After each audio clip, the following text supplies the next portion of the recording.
Professional bowlers and talented youngsters alike converged on Sunset Lanes in Moorhead for a night of unforgettable action. It was the grand conclusion of a weekend designed to make bowling more enjoyable and accessible for every fan. Valley News Team's Gabriel Osler was there, and he has our story. Get your hands up! Real loud!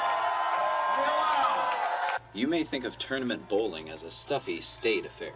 That's the exact opposite of the experience that Jamar Entertainment is trying to provide.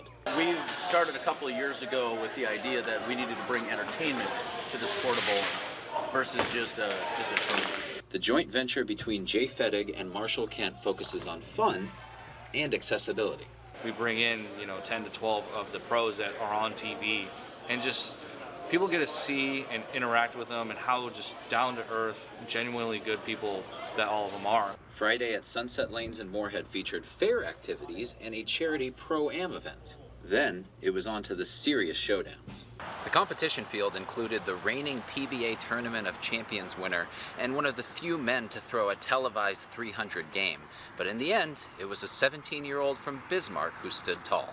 Dawson Unrath withstood a furious late rally from PBA Tour member Ronnie Russell to take home the title 243 to 241.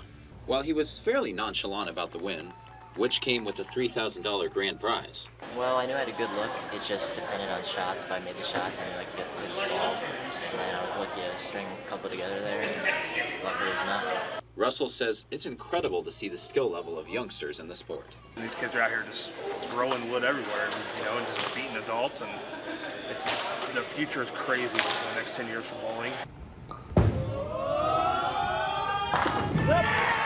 In Moorhead, Gabriel Osler, Valley News Live.